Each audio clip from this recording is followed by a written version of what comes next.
Cyber Insiders, untold stories from behind the cyber frontline.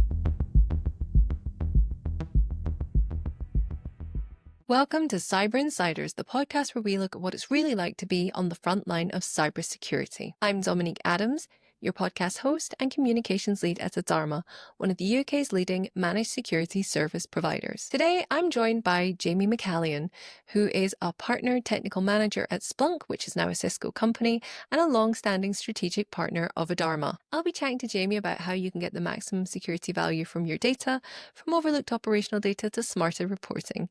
This episode is all about bridging the gap between visibility and building real cyber resilience. By the end of this episode, you'll understand how to get more from the data you already have, how to align teams around shared data goals, and how to identify the blind spots in your SOC. So without further ado, hi Jamie, and welcome to the podcast. Hey, hi Dominic, thanks for having me along. It's really great to have you here. Could you just, for our listeners, just give them a little bit of information about yourself? Don't need to go crazy, but just like a couple of sentences, just so everyone knows who we're chatting to today. Yeah, sure. So, Jamie McCallion. I've been in the Splunk universe for about 15 years, been inside the building for the last year, worked with and for partners, owned my own partner in the past as well. Done a lot of security things over the last 10 years, including lately I guest lecture on cyber things at some of the local universities and do loads of stuff with girls in IT and stuff as well. So, yeah, this is really my home turf. So let's dive right in. Let's get into question one. There have been some major headlines at the moment about the cyber attacks in the news recently. So can you fill our listeners in on like recent events? Just give them an idea of what's going on and why cyber is literally on the tip of everyone's tongue at the moment. So we've seen the emergence and visibility of some high-profile attacks that have been targeted currently at retailers. So it seems at the moment to be ascribed to one particular organization performing these attacks. All of the organizations have different code names. This one's Scattered Spider. It follows a pattern of behavior that we've seen before from the same group. That doesn't necessarily mean it's them. It might just be somebody doing similar attack patterns as them in the past. But they've been attacking and successfully attacking some high street retailers with high visibility in the UK. The same group has been ascribed to similar attacks in the past in the US, Caesar's Palace, MGM and others as well. And it follows a similar pattern where somebody will receive an email, click on something, click through and get compromised, and then the attackers will persist in that network and then see what they can do and try to move around the network, extract data from the network, see if they can elevate their privileges to be able to do more important things and attack different parts of the organization, probably some data exfiltration, and then ultimately, once they've done everything they can, then they'll resort to ransomware to try and eke some last-minute cash out of an organization that they've attacked and targeted. So that's kind of what we're seeing. That's what we've seen with the three major retailers in the UK that have announced that they've been attacked successfully. And we've seen the business impact of that as well, with M&S suggesting that it's going to cost them around 300 million in their profits, not even 300 million of revenue, but 300 million of profit being impacted by the results of the attack. So, I mean, if you're a retailer, obviously you're very nervous, but could these tactics, such as the ones you've described used by Scattered Spider, like could they apply to other large organizations? Like, so should everyone be slightly on the alert about the potential impact of tactics used by Scattered Spider? Yeah, absolutely. So I mentioned MGM and Caesar's Palace there before. There are others as well that have been subjected to similar attacks. It's a pattern of attack that we've seen quite a lot over the last 6 years, starting with that phishing and that initial compromise, attacking the humans really. So doing the social engineering and then leveraging from there once you get that initial compromise and attacking the rest of the network. This is not unique to the retail. This is a common pattern of attack that we see lots and lots. Specific details of it may change, but yeah, everybody needs to be aware and needs to be on their best behavior. What can organizations do to protect against these attacks? And say somebody does get in through a social engineering tactic, what can organizations do to prevent the, or limit the impact of the damage that these attackers do? Yeah, so it's hard to completely make yourself bulletproof against those social engineering attacks.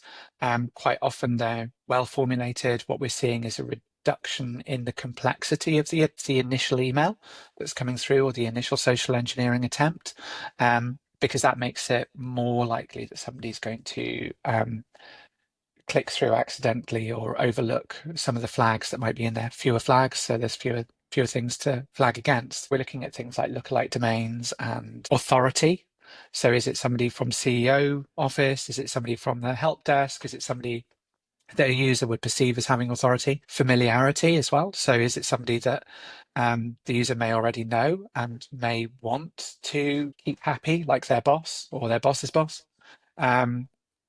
Urgency. It needs to be done now. Please click on this link now to make this thing happen. Or we think we're under attack. Please go here to reset your password.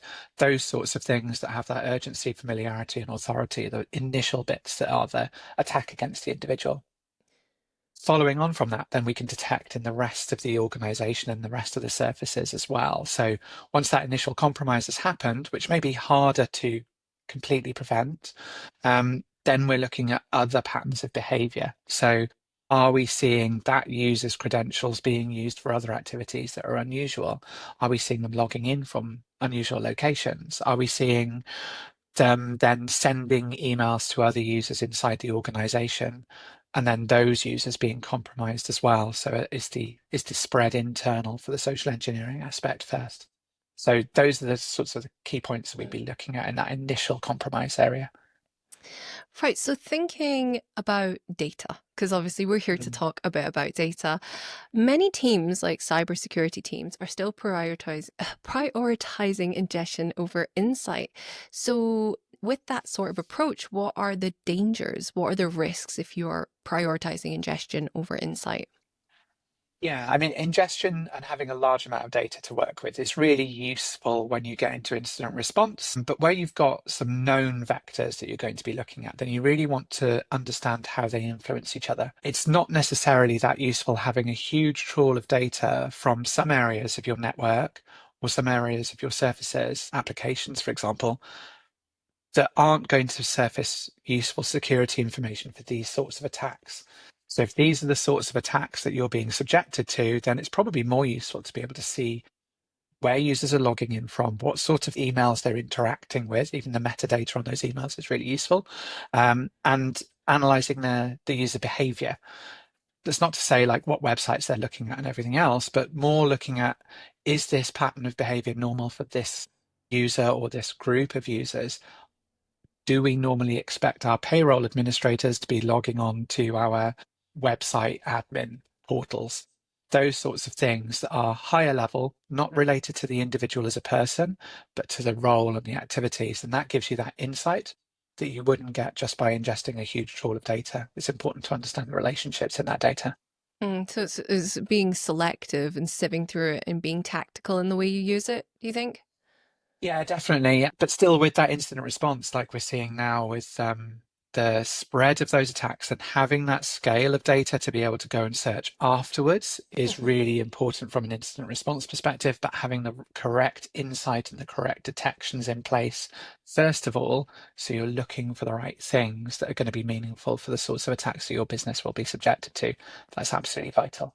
So one of the challenges, like we hear a lot about data, is data's being pulled in a lot of different directions, for compliance, for IT, security, and there's some confusion over the ownership. So how do you recommend that organizations align around that kind of shared responsibility, especially when the ultimate goal is to help the business operate and make money safely? Like how do you make sure that everybody's getting what they need from the data?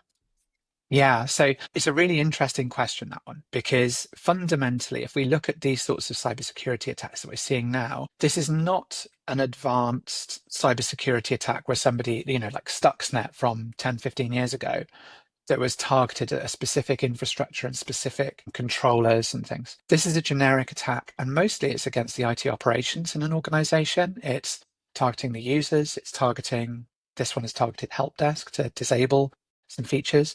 Those are IT ops use cases. That's IT ops data. Security helps the business operate safely to make money and achieve its business objectives. Security isn't an organization that just says no. Security should be an enabling organization within the bigger structure of the company.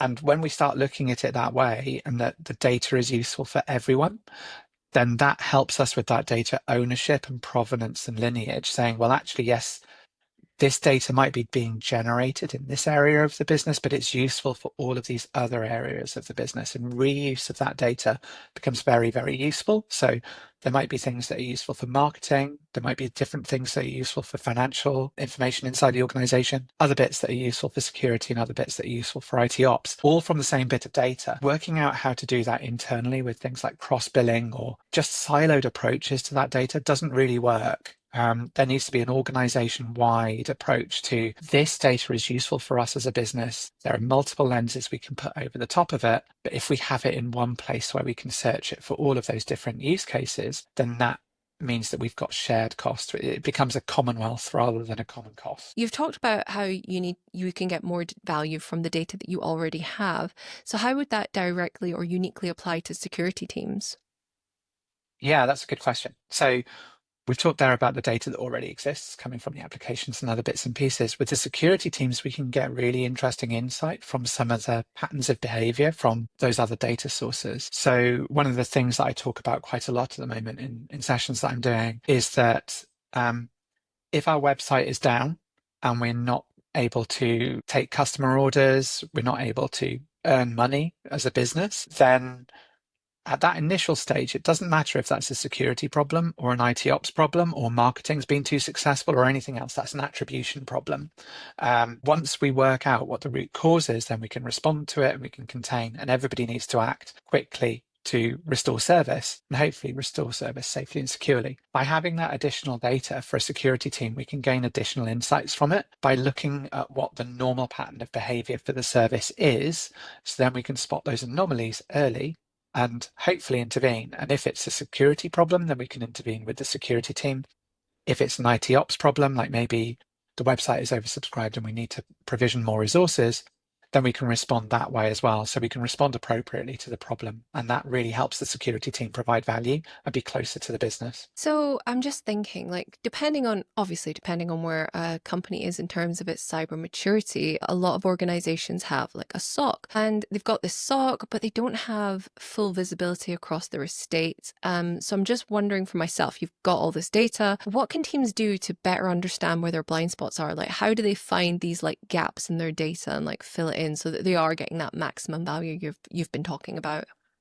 Yeah, so some of the exercises that people need to do under new regulations anyway, like DORA and the UK equivalents, is they have to perform penetration testing and regular security compliance testing and reporting. And they need to have a reporting mechanism for when they think that they may have been subjected to big breaches. That might include red team, blue team, purple team activities alongside the SOC's day-to-day activities. And those can be really useful for surfacing information. But beyond that, then you can do that as a tabletop exercise as well. Quite often, the SOC week to week, month to month will also know some of the areas where they haven't got data and some of the areas where they have got data, or where the data is not giving them a complete picture. And it would be really great if they could have another bit of data to correlate with their other data sources. So working with the SOC and working with those other protective mechanisms that are sort of active testing really to support the organization's security posture, then that gives an insight. That also comes back to you said there about the sort of security maturity assessment, working with partners like Adarma, then working through security assessments and maturity assessments of security posture can really help highlight to an organization and an organization's leadership what the impact of some of those gaps can be. And I know that you've done some great work with some of your customers already around that area to highlight what they're doing well and where they could do even better, which I think is a really important way of approaching it. Not you're doing this badly, but you're doing these bits well, and these are the areas where you could do even better to get even better insight into your organization. Yeah, I mean, you kind of jumped to the question I was thinking of. And it was kind of about that cyber maturity aspect. But because I think when you see headlines like this and you see the impact and the disruption and the cost and the reputational damage that attacks like this can have, I think many companies might just panic a little bit. And if they're, say, not as far along in their cyber maturity journey, they might panic and think, where do I start? What do I do? And of course, there are a lot of different assessments you can get out there. But I think the problem is you do the assessments. What's the next step? Where do you go from that? Like, you've now got all this information. Like, what's the next step? Especially if you're not maybe as mature as you would like to be in terms of your cybersecurity journey. I don't know. I always think about that part where I'm like, okay, we've got that information, but what's the next step? How do we get from making the most out of those results? Something that I've spoken about, I use a lot of analogies. And for me, it's the analogy of picking the corner of a label on a beer bottle. Like, where do you start and how do you know you're picking the right corner, or picking the label off some, like an album cover or something? How do we make sure we do that well? Um, we need anything on that assessment is going to be progress. Different bits of it are going to be organized into a different order and a priority order. And that's where specialist partners like Adarma can come in and really help guide that roadmap for implementation by saying, well, these are the things that are the low hanging fruit. These are the things that will make a difference today and tomorrow. And then these are the other bits that will make a difference in 3, 6, 9 months time. We run business value consulting as Splunk as well. And we have our own reports on that sort of maturity journey as well. But sometimes customers don't want that. They don't want to hear that from the vendor. They may be assuming that the vendor's going to say, just buy more product. While that's great for us, we also really want the customers to be safe. That's the fundamental thing, is that if our products are not delivering safety for the customer, then the customer isn't going to renew with us. They're going to look at other options and other choices. That's where partners like Adarma really come in helpful to be able to highlight on that roadmap. And it might be technology that's totally out of our area, or it might be people and processes activities. It might be, with these ones now, that the attacks we've just seen, then it might be tightening up a security process within the organization to make the help desk more aware that if somebody is being subjected to MFA fatigue, or if somebody's phoning up and asking for their MFA to be turned off, that's a security incident and they should be aware of that. And that the awareness of that also means maybe 2 sets of people reviewing a change control, some of those IT ops things that aren't even technology related, they're people and processes related rather than technology. So those are the areas where we can really start to pick at their label and get that low hanging fruit to really make a difference to an organization's safety quickly and in a methodical way. So I was just thinking to myself again about the cyber journey. If someone was in the market, or again, like I said, didn't know where to start, in terms of looking for a vendor or a partner, what are the green flags and what are the red flags? I think technology-led solutions is a red flag for me, because if you're an organization that is 90% maritime, your solution is going to need to be a different solution to somebody that is 90% desktops and laptops in an office. Very different solutions, and you want to work with vendors and partners that are going to listen to you, listen to your business needs, listen to what your true pain points are, and help you understand what the risk profile is of your business. What are the things that you're going to be attacked? Where are you going to be attacked? How are you going to be attacked? So everybody is going to be attacked. So those are the big priorities for me, is that if somebody's coming in shipping a technology story from day one without listening to the customer's actual concerns and actual needs, huge red flag.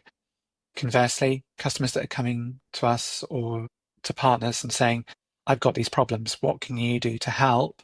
And where we're able to say, maybe nothing, but have this conversation over here with this partner, they can help you with the rest of this problem, then that's a big green flag for me, from us as a technology vendor and from other vendors as well. Being able to know when you've reached your limitations or when your solution isn't the right fit for what the customer's needs are, and to be able to point them to somebody else, because that helps build confidence between the customer, the partner, and the vendor, to make sure that everybody knows that they're doing the right thing to try to keep us all safe, to try to keep businesses safe and secure, and people as well, and people's data. So when you're thinking about data, when you're watching cybersecurity teams, I'm sure you've obviously worked with a lot of cybersecurity teams. What are one of the things that you see them always making as a mistake with data? They don't mean to, but it's something that you see commonly, and it's something you wish you could address in the room and give them advice and say, you're making your life so much harder, or you're not getting value where you really could, and you're missing a simple trick. So what is that for you, in your opinion, that people are getting wrong? So it goes back to what we were talking about earlier with data ingestion as well. So one of the things that people talk to us about a lot as Splunk as a vendor is that a lot of data is coming in and we want to trim down the amount of data that's coming in. Absolutely fine. Get that. It's a lot of data to try and push in and process. The way that they approach that quite often is cutting out lots of data to only meet the use cases they want to meet, versus trimming down the data that they're receiving, but keeping the breadth of it. So if we think about a Windows log, for example, then a Windows log will have a lot of data in it that is junk, that is just description data and other bits and pieces that are very, very regular fields, and are long and useless.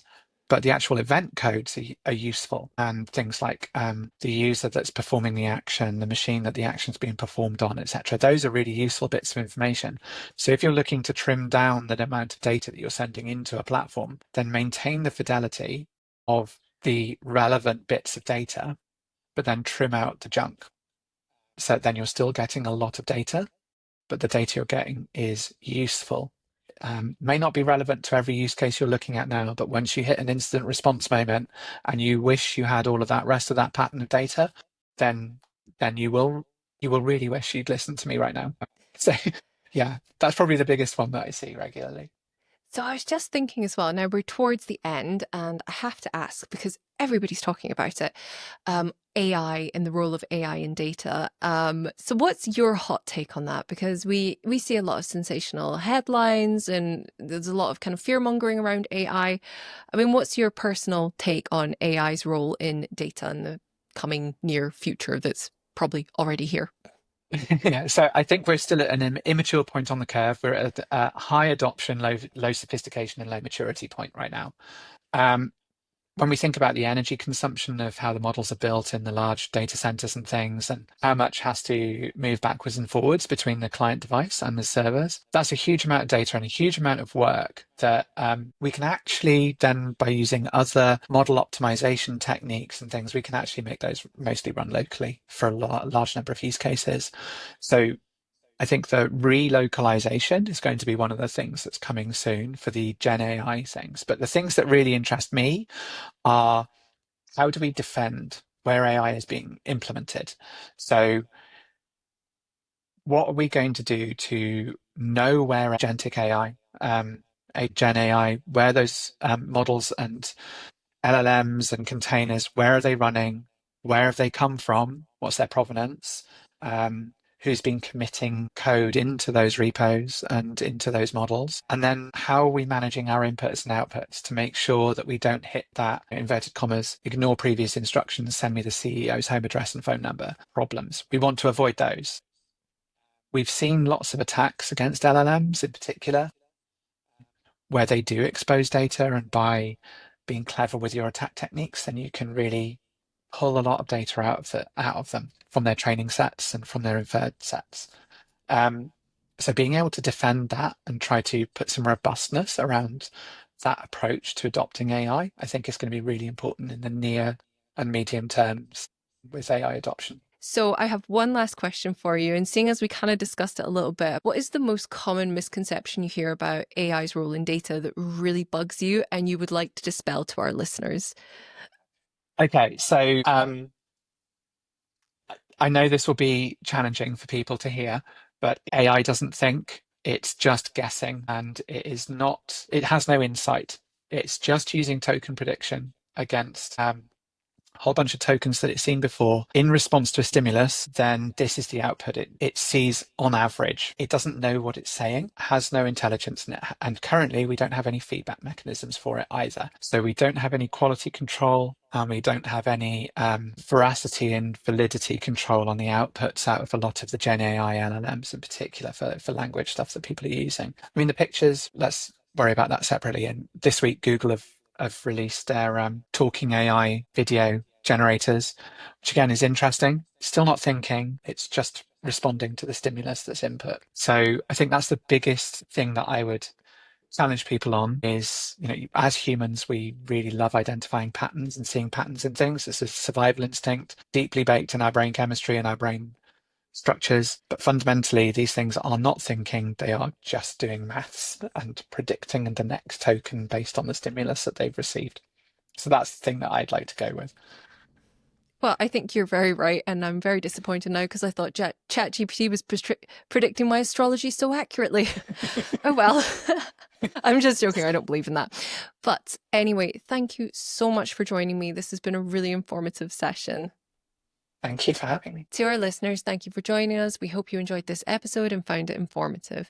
If you'd like to discuss further any of the issues that were raised in this episode, then please contact us at hello@adarma.com. You can also visit us at www.adarma.com and discover more about how we help organizations build real cyber resilience. If you'd like to learn more about Splunk, you can visit their website at www.splunk.com and discover how they help drive enterprise resilience.